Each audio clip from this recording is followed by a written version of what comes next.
New market থানায় হত্যা মামলায় গ্রেফতারকৃত সাবেক আইনমন্ত্রী আনিসুল হক ও সাবেক প্রধানমন্ত্রীর বেসরকারি শিল্প ও বিনিয়োগ উপদেষ্টা সালমান এফ রহমানকে যখন আদালতে তোলা হয় তখন আদালত প্রাঙ্গণ স্লোগানে উত্তাল।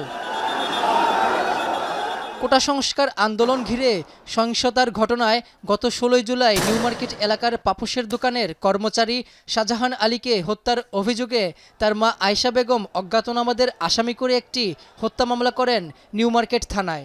এই হত্যায় মদতদাতা হিসেবে মঙ্গলবার সন্ধ্যায় সদরঘাট থেকে গ্রেফতার হন সাবেক আইনমন্ত্রী আনিসুল হক ও সাবেক প্রধানমন্ত্রীর বেসরকারি শিল্প ও বিনিয়োগ বিষয়ক উপদেষ্টা Salman F Rahman.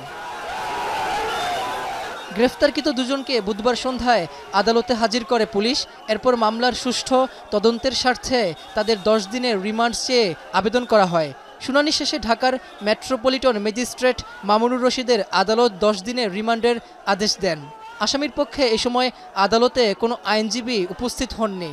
New market থানার একটি হত্যা মামলায় গ্রেফতার করে বিজ্ঞ আদালতে হাজির করা হয়। এই আসামিদেরকে জিজ্ঞাসাবাদ করার প্রয়োজন হওয়ায় বিজ্ঞ আদালতে একটি রিমান্ড দরখাস্ত দাখিল করে। মাননীয় আদালত এজাহার এবং মামলার ডকেটস পর্যালোচনা করে এবং রিমান্ড পিটিশনের গুণাগুণের উপরে ভিত্তি করে এই আসামিদের বিরুদ্ধে 10 দিনের রিমান্ড মঞ্জুর করেন। রিমান্ড মঞ্জুর করায় আদালত প্রাঙ্গণে দেখা যায় আইনজীবীদের উচ্ছ্বাস। তারা জানান, প্রাথমিকভাবে তারা খুশি হলেও প্রকৃত বিচার কার্য সম্পন্ন হলেই সন্তুষ্ট হবেন তারা। আপাতত সন্তুষ্ট। এই রায়ের আদেশ এবং সমস্ত হত্যাকারীদের বিচার হওয়ার আগ পর্যন্ত আমরা রাজপথ ছাড়ব না। এরা ছাত্র জনতার এই গণ অভ্যুত্থানের এই গণ অভ্যুত্থানকে এরা ধ্বংস করতে চেয়েছিল।